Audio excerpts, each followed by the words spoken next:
Assalamualaikum warahmatullahi wabarakatuh dan salam Malaysia Madani. Pohon papaya tiada berduri, tumbuh bersama bunga melati. Izinkan saya perkenalkan diri, moga-moga menyentuh hati. Nama saya Mirza Aidis Husna binti Muhammad Ramdan dan saya berumur 12 tahun. Saya bersekolah di Sekolah Kebangsaan Sarjana Putra yang terletak di Cenjarum, Selangor. Kod sekolah saya ialah BBA 1040. Pada masa lapang, saya gemar memanfaatkan masa dengan membaca buku cerita.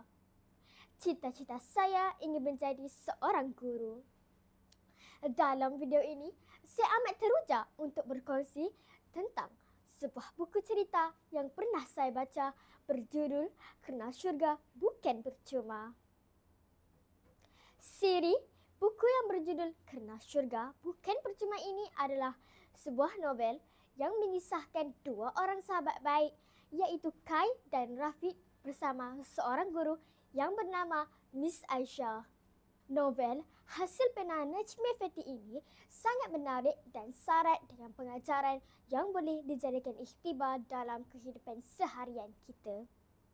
Novel hasil Sentap Press Sdn Bhd ini diterbitkan pada tahun 2018 bulan April. Novel ini setebal 281 halaman dan mempunyai sisipan kandungan sebanyak 20 bab. Setiap bab mempunyai jalan cerita yang menarik dan membuat pembaca ingin mengetahuinya. Apakah kesudahannya? Ayuh bersama saya kita mengamati dan mendalami cerita ini dengan lebih dekat lagi. Novel ini mengisahkan dendam seorang pensyarah kepada Kai iaitu kawan baik Rafiq. Pertemuan antara mereka apabila Kai terlanggar Miss Aisyah ketika melintas jalan. Miss Aisyah berasa sangat malu dan marah lalu menyimpan dendamnya. Walaupun Kai telah meminta maaf kepadanya tetapi tidak diendahkan oleh Miss Aisyah. Tanpa diduga, mereka berjumpa lagi ketika di kolej. Kai dan Rafiq sama-sama belajar di Mesir. Manakala Miss Aisyah adalah salah satu pensyarah mereka.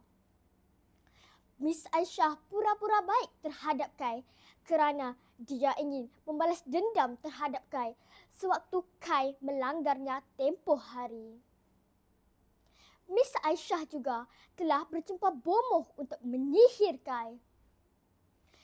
Kai menyangka yang Miss Aisyah telah memaafkannya. Semasa kuliah, Kai mengalami sesak nafas kerana perbuatan sihir Miss Aisyah. Rafiq terus meminta bantuan ustaz kerana Miss Aisyah telah dibisik syaitan. Miss Aisyah telah menusuk jarum pada bola merah sehingga Kai sakit tidak terkata lalu pengsan. Semasa ustaz sampai, Kai dan Miss Aisyah telah diruqyah. Dengan izin Allah, mereka pun sedar.